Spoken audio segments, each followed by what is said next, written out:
Hello everyone, नमस्कार। एक बार फिर से स्वागत है आप सभी का लोधरी क्लासेस के बीए प्लेटफॉर्म पर। दोस्तों, भारतीय राजनीतिक चिंतक वाली इस सीरीज में आज हम बात करेंगे आज के एक नए टॉपिक पर, जिसमें हम बात करेंगे दोस्तों आज स्वामी विवेकानंद पर।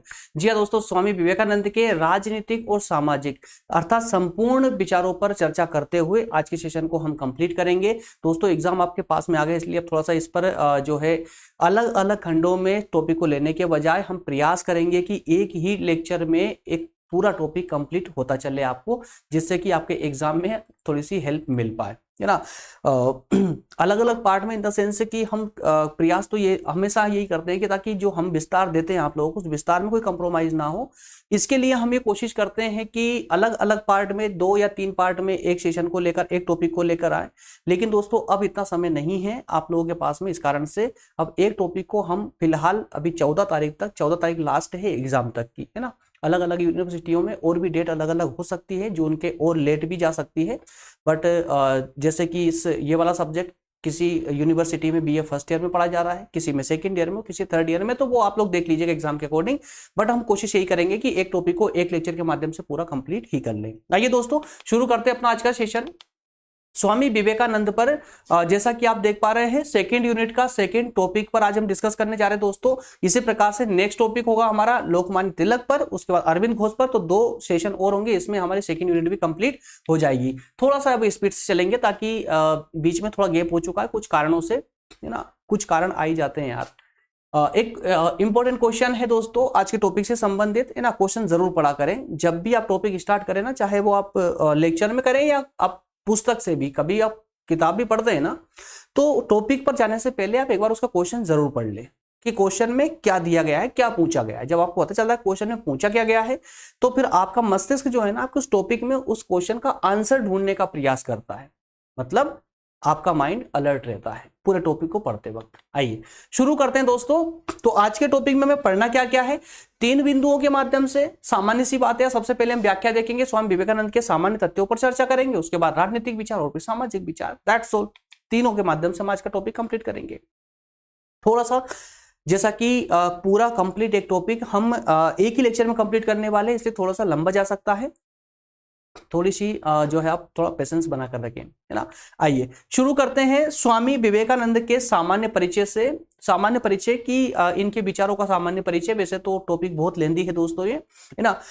लगभग जहां तक मेरा मानना है कि ये एक ऐसी पर्सनालिटी है जिनके बारे में बताने की आवश्यकता नहीं है। लगभग पूरा सिर्फ भारत ही नहीं बल्कि संपूर्ण विश्व इस पर्सनालिटी से परिचित है। कारण क्या है दोस्तों, कि इन्होंने अपने समय में संपूर्ण विश्व का दौर किया, संपूर्ण विश्व का दौरा किया, भ्रमण किया। भ्रमण करके और अपने विचारों का प्रचार प्रसार भी अकेले ही, कि बिना किसी की दम पर, स्वयं की दम पर, स्वयं के आध्यात्म की दम पर, स्वयं के ज्ञान की दम पर इन्होंने पूरे विश्व का भ्रमण किया और विभिन्न जगह अपने अपनी संस्थानों का स्थापना की और अपने विचारों का प्रचार प्रसार किया। तो उसी क्रम को दोस्तों इन्होंने, उस पूरे क्रम में इनके पूरे जो इनका भ्रमण काल रहा था, पूरे विश्व का जो भ्रमण किया, उस भ्रमण के दौरान जो इन्होंने अपने विचार प्रसारित किए पूरी दुनिया को, उन विचारों के माध्यम से ही जो है इन्होंने किस किस प्रकार के अपने विचार रखे राजनीति को लेकर या समाज को लेकर के, तो उनमें से कुछ विचारों पर आज हम यहां पर डिस्कस करेंगे, है ना।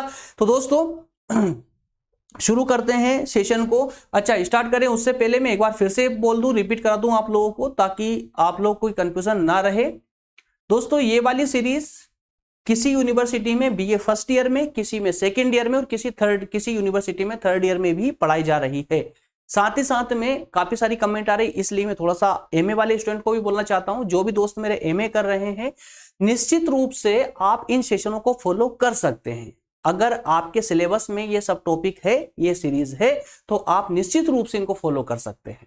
आप टॉपिक कंप्लीट करने पे फोकस कीजिए, है ना, टॉपिक कंप्लीट करने पर। इसके अलावा अन्य जो मेरे स्टूडेंट हैं, जिनको हो सकता है वो बीए या एमए नहीं कर रहे हो, बल्कि प्रतियोगी परीक्षाओं की तैयारी कर रहे हो, या बीबीए कर रहे हो, है ना, या अन्य कोई दूसरा सब्जेक्ट विषय की तैयारी कर रहे हो, तो उसमें भी अगर आपको ये सीरीज है, ये टॉपिक है, तो आप निश्चित रूप से इनको फॉलो करके और अपने टॉपिक को कंप्लीट कर सकते हैं। आइए दोस्तों शुरू करते हैं।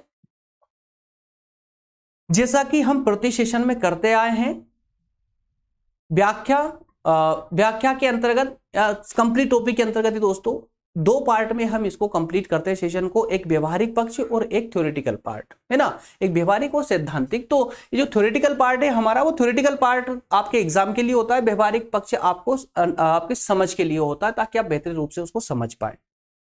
आइए सबसे पहले हम इसको पढ़ेंगे, पढ़ के और फिर इसका दोस्तों हम इसको व्यवहारिक रूप से भी समझते हुए आगे बढ़ेंगे, जिससे कि कंफ्यूजन ना रहे। आइए, भारतीय पुनर्जागरण में स्वामी विवेकानंद का नाम सबसे पहले आता है। सबसे पहले स्वामी जी ने धर्म और अध्यात्म के मंच द्वारा भारत में नव जागरण की चेतना का प्रसार किया। इससे भारतवासी राष्ट्रीय आंदोलन की तैयारी में जुट गए। दोस्तों स्वामी विवेकानंद एक ऐसे व्यक्तित्व थे जो भारत में अन्य जो विद्वान रहे हैं उनकी तरह ही नव जागरण तो लाना चाहते थे, लेकिन भारत में नव जागरण लाने का जो इनका हथियार था, अर्थात कि जो इनका साधन था भारत में नव जागरण लाने का, उनका साधन धर्म था, या कहें कि अध्यात्म था। भारत तो पिछली कई शताब्दियों से सोया हुआ था, है ना। उनको जगाने का विभिन्न विद्वानों ने प्रयास किया है। आप क्रांतिकारियों को देख लीजिए, जितने भी क्रांतिकारियों ने बलिदान दिया भारत के लिए, या पुराने राजनीतिज्ञ देख लीजिए, जितने भी विद्वान रहे हैं उन सब ने कहीं ना कहीं भारतीय जनता को जगाने का ही प्रयास किया है। तो जगाने का जो प्रयास था उसी को दोस्तों हम नव जागरण के नाम से जानते हैं। अब भारत में जब कोई नई चेतना का संचार होता है ना, जब देश की जनता में जब कोई नई चेतना का संचार होता है तो उसी को हम जागरण कहते हैं। और जब कोई नई चेतना का संचार होता है, एक चेतना का संचार मतलब जागरण, वो जब कोई नई चेतना आती है जो उससे पहले नहीं थी, तो उसे हम कहेंगे नव जागरण। तो दोस्तों इस नव जागरण के सफर में ही, या नव जागरण की इस प्रक्रिया में स्वामी विवेकानंद का नाम सबसे पहले आता है इस पुनर्जागरण के दौर में। पुनर्जागरण नव जागरण एक ही बात याद रखिएगा, है ना। तो इस पुनर्जागरण के दौर में स्वामी विवेकानंद का नाम सबसे पहले आता है, और इन्होंने जो ये पुनर्जागरण लाने का जो प्रयास किया है, वो पुनर्जागरण इन्होंने धर्म और अध्यात्म के माध्यम से लाने का प्रयास किया है। और इन्होंने अपने धर्म और आध्यात्मिक विचारों के माध्यम से ही जनता में एक ऐसी चेतना का प्रसार किया, एक ऐसी चेतना का प्रचार किया, जिससे जनता उत्साहित होकर के और राष्ट्रीय आंदोलनों के लिए पूरी तरह से तैयार हो चुकी थी। मतलब कि इन्होंने, स्वामी विवेकानंद ने ना ही किसी राजनीतिक सिद्धांत का सपोर्ट लेते हुए, अर्थात कि किसी गुट में शामिल ना होते हुए, किसी संस्था में शामिल ना होते हुए, कोई राजनीतिज्ञ के रूप में भी नहीं, सिर्फ एक सन्यासी के रूप में धर्म और अध्यात्म का सहारा लेकर के ही इन्होंने भारत की स्वतंत्रता में विशेष योगदान दिया था। इन्होंने जनता में एक ऐसी चेतना का प्रसार किया जिससे जनता प्रोत्साहित होकर के राष्ट्रीय आंदोलनों में एकजुट होकर के और हिस्सा लेने लगी। स्वामी विवेकानंद का ये सारा कार्य देख करके, इनका ये बलिदान देख करके रविंद्रनाथ टैगोर ने कहा है कि अगर आप भारत को समझना चाहते हैं, अगर आप भारत को जानना चाहते हैं, तो स्वामी विवेकानंद को समझ लीजिए। That's all. अगर आपने स्वामी विवेकानंद को समझ लिया तो समझ लीजिए कि आपने पूरे भारत को जान लिया। दोस्तों ज्यादा देखिए, कंप्लीट तो व्याख्या हम इसके अंतर्गत नहीं कर सकते, क्योंकि हम सिलेबस के अकॉर्डिंग डेटा कंप्लीट कर रहे हैं। अगर आप वाकई में इनके बारे में पूरा विस्तार से, क्योंकि देखिए ये एक ऐसा व्यक्तित्व है जो लाखों करोड़ों में भी देखने को नहीं मिलता है, एक अलग ही व्यक्तित्व है ये। तो इनको अगर आप जानना चाहते हैं, और मेरे हिसाब से आपको, मेरे तो यही एडवाइस कि आपको जानना भी चाहिए, तो उसके लिए कई सारी किताबें, कई सारे जो है अंकों में किताबें आ चुकी इनकी, तो आपकी इनकी किताबें पढ़िए। जब किताब पढ़ेंगे, पूरे विस्तार समझेंगे, तब आपको समझ आएगा कि ये पर्सनालिटी थी क्या। ठीक है ना। चलिए, तो दोस्तों आगे है कि स्वामी रविंद्रनाथ टैगोर ने स्पष्ट शब्दों में कहा था कि अगर आप भारत को जानना चाहते हैं तो विवेकानंद को समझ लीजिए, तो समझ लीजिए कि आपने भारत को जान लिया है। स्वामी विवेकानंद हालांकि प्लेटो, अरस्तु या मार्क्स की तरह कोई राजनीतिज्ञ नहीं थे, और ना ही उन्होंने कोई राजनीतिक सिद्धांत दिया, लेकिन फिर भी स्वामी जी ने जो अपने भाषण दिए, जो उन्होंने अपनी कृतियां लिखी है या जो भाषण दिए हैं, उनके माध्यम से उन्होंने भारतीय राष्ट्रवाद के एक धार्मिक सिद्धांत का निर्माण किया। धार्मिक सिद्धांत का मतलब ये समझिए कि वो स्वामी विवेकानंद कोई राजनीतिज्ञ नहीं थे, और ना ही उन्होंने राजनीति को लेकर के कोई सिद्धांत दिया। उन्होंने अपने भाषणों के माध्यम से या अपनी पुस्तकों के माध्यम से, अपने लेख के माध्यम से उन्होंने एक धार्मिक सिद्धांत का प्रतिपादन किया था और उसी धार्मिक सिद्धांत में ही इनकी राजनीतिक विकास की झलक नजर आती है। इन्होंने महात्मा गांधी की तरह ही राजनीति और धर्म दोनों को मिलाकर अर्थात राजनीति का आध्यात्मिकरण करने का प्रयास किया है। इन्होंने जन कल्याण की आकांक्षा रखी थी। मतलब यह कि इनके और गांधी जी के विचार जो है आपस में काफी मेल खाते हुए नजर आते हैं और विशेष करके धर्म और राजनीति को लेकर के स्वामी विवेकानंद ने कभी भी राजनीति को धर्म से अलग नहीं समझा। इनका मानना था कि अगर राजनीति को जनता के जन कल्याण हेतु संचालित करना है तो राजनीति में धर्म अवश्यंभावी है, मतलब आवश्यक रूप से होना चाहिए। आई होप ये पॉइंट क्लियर होगा दोस्तों आपका, ठीक है ना। तो इस प्रकार से एक मोटे मोटे से रूप में इनके विचारों से संबंधित एक छोटा सा तथ्य हमने यहां देखने का प्रयास किया है। अब सेपरेटली हम बात करेंगे स्वामी जी के विचारों पर। तो सबसे पहले हम बात करेंगे इनके राजनीतिक विचार। तो राजनीतिक विचारों के अंतर्गत दोस्तों सबसे पहला स्वतंत्रता संबंधी विचार। स्वामी जी ने स्वतंत्रता को लेकर क्या कहा है। उसके बाद में उन्होंने कहा समाज से जो विशेष अधिकार है ना, उनकी समाप्ति होनी चाहिए। इसको किस प्रकार से उन्होंने सपोर्ट किया है। समाजवाद पर विचार, इसके अलावा मानववाद और अंतरराष्ट्रवाद और लास्ट में इनका आदर्श राज्य। तो इन 5 बिंदुओं के माध्यम से, मात्र इन 5 बिंदुओं से देखेंगे हम कि इनके राजनीति मतलब इनके भाषणों के माध्यम से, इनके लेख के माध्यम से इन्होंने ना चाहते हुए भी किस प्रकार से राजनीति को प्रभावित करते हुए राजनीति के संबंध में कुछ विचार प्रस्तुत किए थे। वो कौन कौन से विचार थे। सेपरेटली आपको राजनीतिक विचार नहीं मिलेंगे इनके, क्योंकि इन्होंने कभी भी राजनीति को टारगेट करके कभी कोई विचार प्रेषित किया ही नहीं। इनका सिर्फ एक ही सिद्धांत था कि किस तरह से समाज का विकास हो सके। और समाज के विकास के लिए एक पॉइंट इनका और याद रखना दोस्तों, समाज के विकास के लिए ये कभी नहीं चाहते थे कि समाज में सुधार करे। मतलब ये कि समाज में सुधार के माध्यम से समाज का विकास नहीं चाहते थे, बल्कि ये चाहते थे कि धर्म में सुधार हो। धर्म में जो रूढ़ियां हैं, जो परंपराएं हैं, उनका अंत करके वो धर्म में सुधार होगा तो राजनीति समाज में अपने आप सुधार होगा और समाज अपने आप विकास करेगी, ठीक है ना। तो धर्म में सुधार के माध्यम से ये समाज के विकास में विश्वास करते थे। क्लियर है। आइए इन 5 बिंदुओं को जो राजनीतिक विचार इनके दर्शित करते, इनको एक एक करके समझते दोस्तों। इसी के साथ में हमारा इनका एक राजनीतिक एक छोटा सा एक पार्ट कंप्लीट हो जाएगा। स्वतंत्रता संबंधी विचारों की दोस्तों अगर बात करें तो स्वतंत्रता संबंधी विचारों के अंतर्गत, एक मिनट, ओके, स्वामी जी के अनुसार स्वतंत्रता विकास की पहली शर्त। क्या कहा इन्होंने कि स्वतंत्रता जो है विकास की पहली शर्त है। मतलब ये कि स्वतंत्रता के बिना समाज का विकास संभव नहीं है। अर्थात ये कि जनता जब तक स्वतंत्र नहीं होगी किसी भी परिस्थिति में समाज का विकास संभव नहीं है। और स्वतंत्रता सिर्फ एक शब्द की नहीं बल्कि तीनों रूप से, तीनों प्रकार से व्यक्ति का स्वतंत्र होना आवश्यक है। शारीरिक रूप से, मानसिक रूप से और धार्मिक स्वतंत्रता भी उसे प्राप्त होनी चाहिए, मतलब आध्यात्मिक स्वतंत्रता भी प्राप्त होनी चाहिए। तो स्वामी जी ने यहां पर स्पष्ट रूप से कहा है कि अगर समाज का विकास करना है, देश का विकास करना है, तो उसके लिए स्वतंत्रता इसकी पहली शर्त है। मतलब समाज का स्वतंत्र होना परम आवश्यक है। और स्वतंत्रता भी तीनों रूप से होनी चाहिए, शारीरिक, मानसिक और आध्यात्मिक, तीनों प्रकार से व्यक्ति स्वतंत्र हो। क्लियर है। तो स्वामी जी का कहना था कि जो सामाजिक नियम इस स्वतंत्रता के विकास में बाधा डाले। मतलब ये कि समाज के जो नियम है, जैसे जो रूढ़ियां हैं, परंपराएं हैं, ये अगर विकास में बाधा बनते हैं तो उन रूढ़ियों को, उन परंपराओं को समाप्त कर देना चाहिए। स्वतंत्रताओं को लेकर के उन्होंने विभिन्न प्रकार की स्वतंत्रताओं के लिए समर्थन किया है। उन्होंने माना है कि प्राकृतिक स्वतंत्रता का अधिकार, प्रत्येक व्यक्ति को प्राकृतिक रूप से स्वतंत्रता का अधिकार है। क्यों? क्योंकि प्रत्येक व्यक्ति प्राकृतिक रूप से एक समान है, मतलब उसे स्वतंत्रता का अधिकार है। साथ ही साथ उन्होंने कहा है कि प्राकृतिक के साथ ही साथ में व्यक्ति को व्यक्तिगत स्वतंत्रता भी प्राप्त होनी चाहिए। व्यक्तिगत स्वतंत्रता भी प्राप्त होनी चाहिए। व्यक्तिगत स्वतंत्रता के अंतर्गत विभिन्न प्रकार की स्वतंत्रताएं ली जाती है दोस्तों, जो व्यक्ति विशेष के लिए होती है। इसके अलावा आध्यात्मिक स्वतंत्रता की बात करें, आध्यात्मिक स्वतंत्रता, तो अध्यात्म को लेकर या धर्म को लेकर के भी समाज स्वतंत्र होनी चाहिए। सामाजिक स्वतंत्रता, समाज में किसी प्रकार का कोई भेदभाव ना हो। इसके अलावा आर्थिक स्वतंत्रता, व्यक्ति के पास इतने आर्थिक संसाधन होने चाहिए जिससे वो अपना जीवन यापन एक अच्छे तरीके से कर पाए।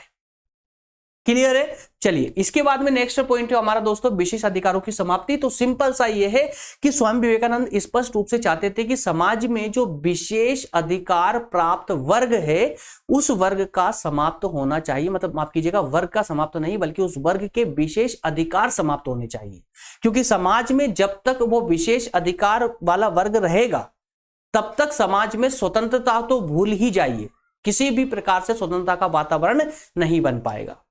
क्लियर है। इसीलिए दोस्तों वो समाज में समानता पर विशेष रूप से बल देते थे। उन्होंने कहा भी था कि उन्होंने जो है वंशानुगत जो सिद्धांत था वंशानुगत रूप से चला ना, तो वंशानुगत सिद्धांत का उन्होंने हमेशा से विरोध किया है। नेक्स्ट है समाजवाद पर विचार। समाजवाद का मतलब क्या होता है दोस्तों? समाजवाद की जो धारणा है वो समानता पर आधारित है। किस पर? समानता पर। समाज में समानता मतलब ये कि समाज में उस समय जो विभिन्न वर्गों में जो भेदभाव हुआ करता था वो किसी प्रकार से कोई भेदभाव ना हो। इसी दौर में वो जो दरिद्र होता था, जो दरिद्र वर्ग होता था या दरिद्र को हमेशा स्वामी जी जो है दरिद्र नारायण कहते थे। क्या कहते थे? दरिद्र नारायण कहते थे। उनका मानना था कि परमात्मा के दर्शन दरिद्र नारायण की सेवा करने से ही प्राप्त हो सकते हैं। मतलब कोई व्यक्ति अगर ईश्वर का दर्शन करना चाहता है तो वो शूद्रों की सेवा करे, दरिद्र को ऊपर उठाए, है ना, दरिद्र को ऊपर उठाए, उसका विकास करे, इसी से उसे ईश्वर प्राप्त हो सकते हैं। विवेकानंद जी कहते थे कि राष्ट्र का गौरव महलों में सुरक्षित नहीं रह सकता, उसके लिए निर्धन को झोपड़ी से ऊपर उठाना होगा। यह यथार्थ राष्ट्र जो झोपड़ियों में निवास करता है, अपना पौरुष विस्मृत कर बैठा है, अर्थात वह अपना व्यक्तित्व खो बैठा है, उन्हें उनका खोया हुआ व्यक्तित्व प्राप्त करना होगा। समाज में वर्ण व्यवस्था के आधार पर समाजवाद लाना होगा। कुल मिलाकर के समाज में ये समानता को पूरा समर्थन देते थे और हर समाज में व्याप्त हर प्रकार के भेदभाव को वो समाप्त करना चाहते थे आध्यात्म, धर्म और आध्यात्म के बल पर। जो प्राचीन जो वर्ण व्यवस्था थी, उस प्राचीन वर्ण व्यवस्था के आधार पर समाज की वर्ण व्यवस्था में मतलब समकालीन वर्ण व्यवस्था में जो दोष आ चुके थे, उन दोषों को समाप्त करते हुए वो वापस से वर्ण व्यवस्था में सुधार चाहते थे जो प्राचीन समय में हुआ करती थी, और उसी वर्ण व्यवस्था के आधार पर ये समाजवाद लाना चाहते थे। एक समाजवाद में संपूर्ण जनता एक समान होती है, सभी के पास में समान अधिकार प्राप्त होते हैं। क्लियर। मानवतावाद तथा अंतरराष्ट्रवाद की दोस्तों अगर बात करें तो मानवतावाद का मतलब यह होता है कि स्वामी जी सिर्फ भारतीय जनता के लिए नहीं बल्कि संपूर्ण विश्व की संपूर्ण जनता की भलाई की बात करते थे। जो भी शोषित वर्ग था समाज का, प्रत्येक शोषित के लिए वो जो है सहानुभूति रखते थे, और प्रत्येक व्यक्ति की बात करना, संपूर्ण विश्व की संपूर्ण जाति की बात करना ही इनका मानवतावाद था। अंतरराष्ट्रीयवाद जो दूसरी टर्म है इसकी, अंतरराष्ट्रीयवाद की बात करें दोस्तों तो अंतरराष्ट्रीयवाद का मतलब होता है मतलब कि इनका जो विचार था अंतरराष्ट्रीयवाद को लेकर के वो था कि समस्त ब्रह्मांड का एक ही अस्तित्व है और इसके अतिरिक्त कुछ भी नहीं है। मतलब ये कि जो पूरा ब्रह्मांड है वो एक ही है। अगर हम विचार करें तो इसका जो अंतिम जो एक जड़ होगी ना वो एक ही होगी। तो वे मानव के भेदभाव को कभी भी स्वीकार नहीं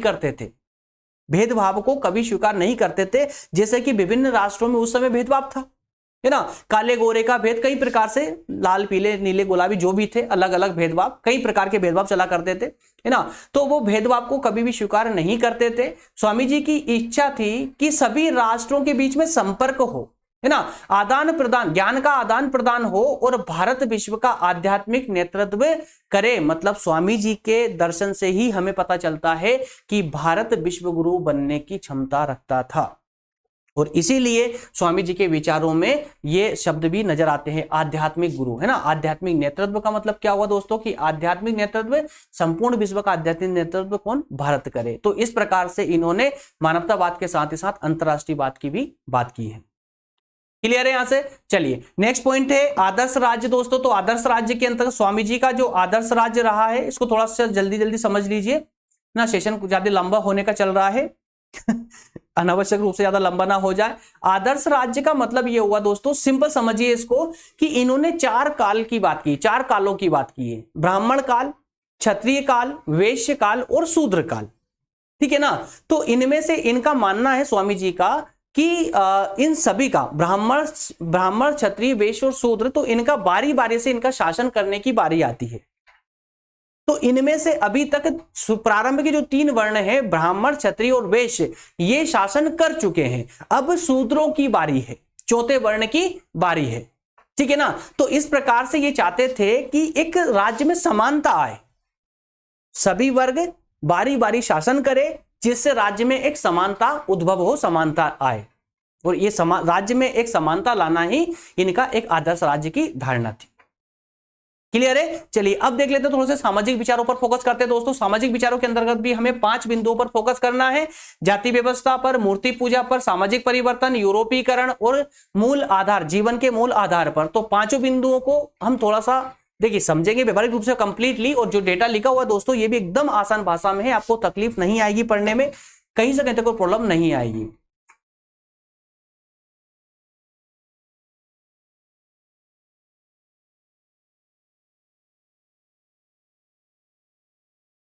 आइए सबसे पहले दोस्तों हम बात करेंगे जाति व्यवस्था संबंधी विचारों पर। जाति व्यवस्था संबंधी विचारों पर तो स्वामी विवेकानंद एक महान समाज सुधारक थे, इसमें कोई संशय नहीं है। उन्होंने अनुभव किया कि जाति प्रथा के भेदभाव को पूरी तरह मिटाना असंभव है। क्या कहा उन्होंने कि जाति व्यवस्था में जो भेदभाव उत्पन्न हो चुका है चारों वर्णों के बीच में, उस भेदभाव को पूरी तरह मिटाना संभव नहीं है। और अगर कोई पूरी तरह मिटाने का के ख्याल से कोई कार्य करता तो समझ लीजिए कि वो बस अंधकार में चल रहा है ना। लेकिन स्वामी जी का मानना था कि पूरी तरह मिटाना तो संभव नहीं है, लेकिन इसकी जो कठोरता है, जो भेदभाव की जो कठोरता है, उस कठोरता को कम जरूर किया जा सकता है। और अगर हम इस कठोरता को भी कम कर पाए तो हम समाज का हित कर पाएंगे, हम समाज का हित कर पाएंगे। इन्होंने कहा कि धार्मिक तथा आध्यात्मिक जीवन में जाति प्रथा में कोई भेदभाव नहीं होता है। इस पॉइंट का तथ्य समझिए। इनका मानना है कि धार्मिक और आध्यात्मिक जीवन को उठाइए तो उसमें कोई भेदभाव नहीं होता। जैसे अगर कोई शूद्र, अगर हम बोले कि एक शूद्र सन्यासी है और एक ब्राह्मण सन्यासी है, जब दोनों आपस में मिलते हैं तो वो सन्यासी के रूप में ही जाने जाते हैं, है ना। जब कोई सन्यासी, दो आपस में सन्यासी मिलते हैं, चाहे वो सन्यासी ब्राह्मण कुल से बिलोंग करता हो और एक शूद्र से बिलोंग करता हो, तो वहां पर इन दोनों में कोई भेदभाव नहीं होता है। क्यों? क्योंकि दोनों सन्यासी है। तो इसलिए स्वामी जी ने कहा है कि धार्मिक जीवन में कोई जाति में कोई भेदभाव नहीं होता है।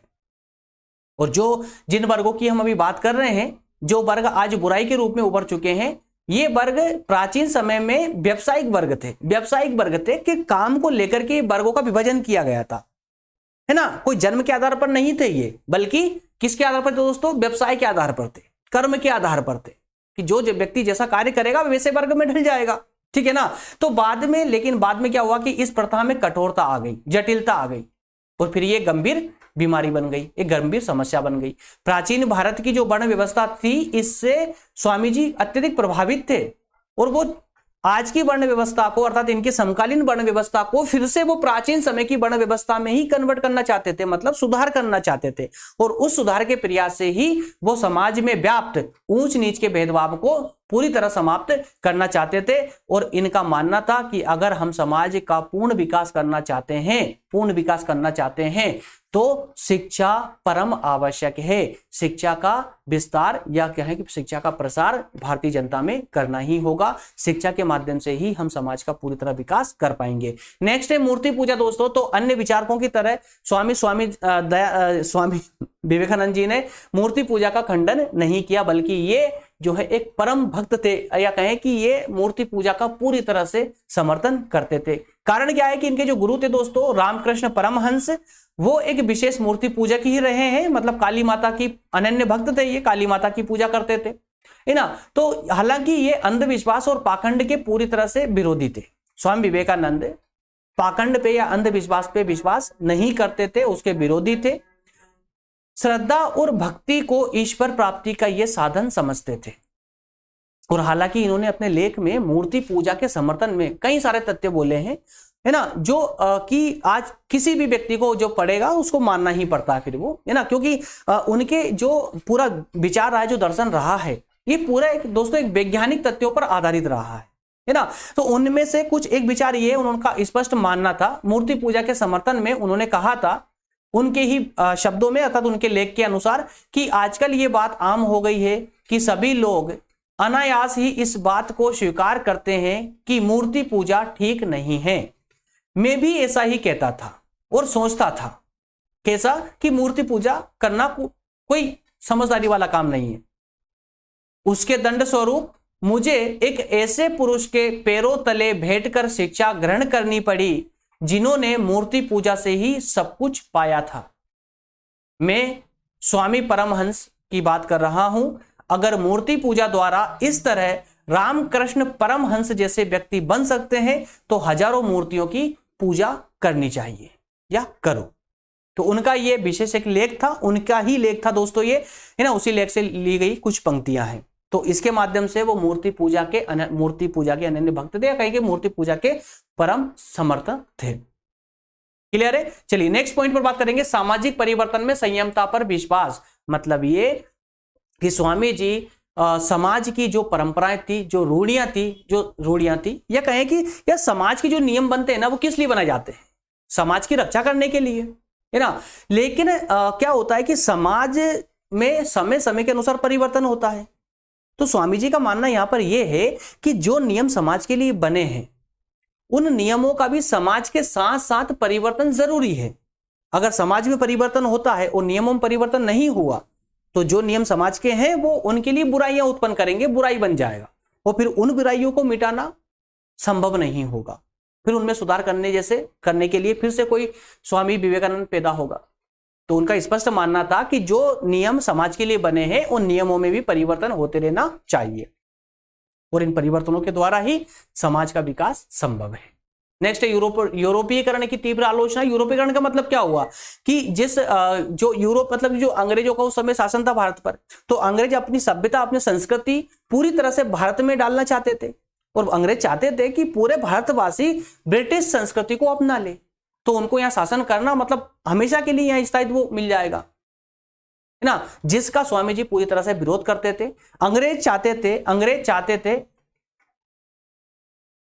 चाहते थे कि वे अपने साम्राज्य का भारत में उनको स्थायित्व कर दे, अपना साम्राज्य स्थायी रूप से भारत में स्थापित हो जाए और इसी के लिए वो यूरोपीयकरण करना चाहते थे भारत में, अर्थात भारत में अपनी सभ्यता अपनी संस्कृति लाना चाहते थे।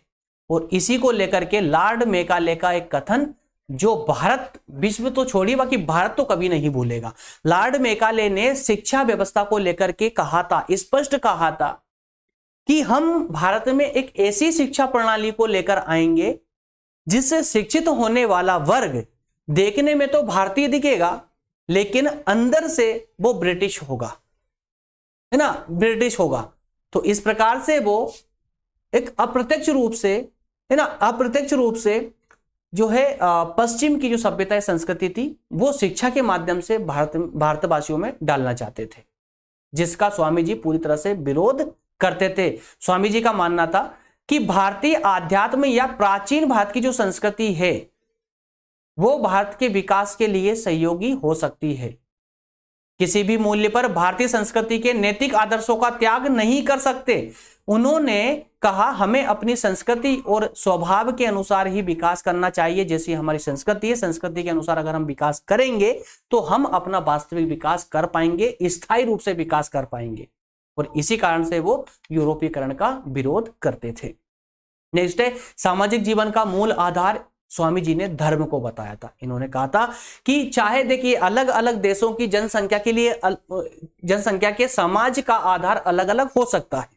जैसे ब्रिटेन की जनसंख्या के लिए, ब्रिटेन की जनता के लिए उनका समाज का आधार हो सकता राजनीतिक हो, अमेरिका की जनता के लिए हो सकता कुछ और हो, है ना। तो सबका अलग अलग हो सकता है, लेकिन भारतीय जनता के विकास या कहें कि भारतीय जनता का जो सामाजिक विकास है वो धर्म पर ही आधारित है, अर्थात धर्म के माध्यम से ही वो विकास कर सकते। तो स्वामी जी का भारत को धर्म में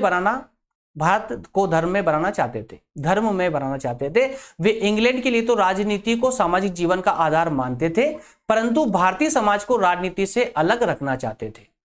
भारतीय समाज को राजनीति से अलग रखना चाहते थे। वो वे चाहते थे कि भारत में अगर राजनीति हो तो धर्म में राजनीति हो, अर्थात धर्म और राजनीति दोनों साथ साथ हो।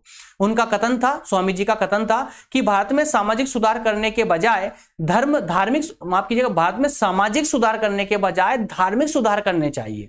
जैसा कि हमने प्रथम पॉइंट में देखा था, है ना, कि स्वामी जी समाज में सुधार नहीं चाहते थे, बल्कि वो चाहते थे कि धर्म में सुधार हो। जब धर्म में सुधार होगा तो समाज में अपने आप सुधार आ जाएगा।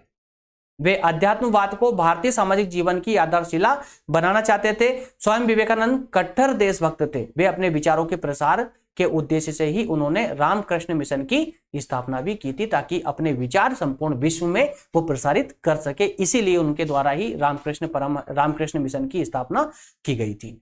इस प्रकार से दोस्तों हमने इनके स्वामी विवेकानंद के सामाजिक और राजनीतिक संपूर्ण विचारों को 5-5 बिंदुओं के माध्यम समझने का प्रयास किया। बताइएगा मुझे सेशन कैसा लगा दोस्तों। कहीं पर कोई डाउट हो तो मुझे कमेंट करके आप लोग आसानी से बता सकते हैं। कमेंट बॉक्स सिर्फ आप लोगों के लिए ही है, आपके डाउट्स के लिए है।